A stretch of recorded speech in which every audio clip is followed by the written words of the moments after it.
Hello, I'm Bertram. I'm an undergraduate at the University of Michigan, and this is Trustworthiness Perceptions in Code Review, an eye-tracking study.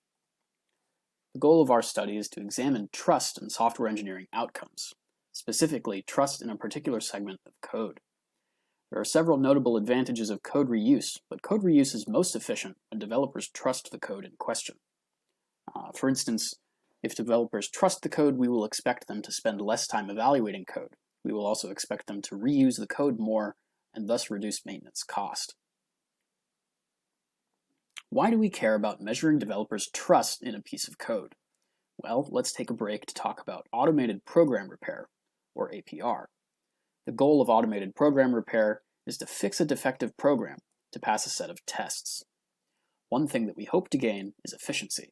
In industry, CPU time is worth plenty, but developer time is worth more. APR would allow a team to trade some CPU time for more developer time. APR tools are already in use in industry. Facebook, for instance, has deployed APR tools for their codebase. Now, assuming an APR tool that works well and generally makes trustworthy patches, what might happen if developers don't trust their APR tools? Well, we would expect the efficiency gains from APR to be at least partially negated. Now, to make this problem more testable, we reframe the problem around bias and ask, does the apparent provenance of a patch, whether it is from a human or from an APR tool, impact the developer's opinions? And then what about other desirable behaviors such as performance? In general, we prefer to lessen cognitive load on developers since, all else equal, we expect tasks that introduce more cognitive load to be more time-consuming. Now, why use eye tracking? Well, previous work suggests that trust impacts various eye tracking metrics, particularly the intensity and distribution of visual attention. Furthermore, eye tracking is non-invasive because eye tracking equipment does not need to come in contact with the participant. The eye tracking system also provides a large amount of objective data, which gives us higher confidence that we have measured the participant correctly than if we focused on self-reports. When measuring eye movements, one of the two major features we focus on is fixations. These are periods during which the eye remains focused on a subject, such as a particular word or character in a line of text. Previous work in psychology has shown that during these periods, cognitive effort is spent understanding the subject. Accordingly, longer fixations generally indicate higher cognitive effort. As a result, this is a feature of interest when we are interested in measuring cognitive load. We often measure fixations by their duration. The other major feature is saccades. Saccades are the periods between fixations when the eye is quickly traveling from one point to the next. When saccades are longer and fixations are farther apart, this may indicate a search pattern. As the search narrows, we expect saccades to become shorter.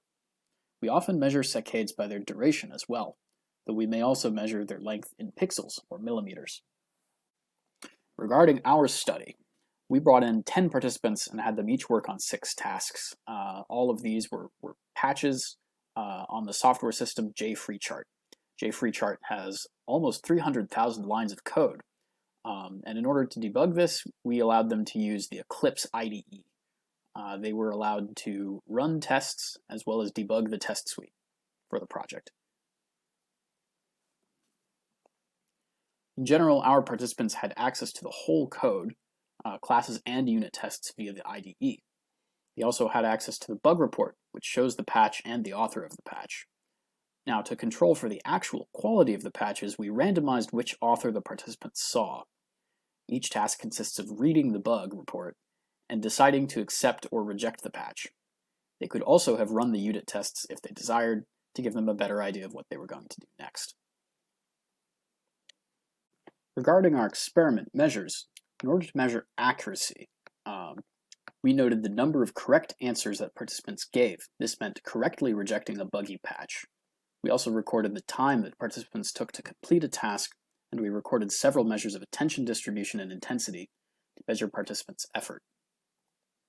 So far, what we've noticed is that participants have favored machine-generated patches for critical tasks, but have favored human-generated patches for coding style and readability. Machine-generated patches have won out for overall quality, though.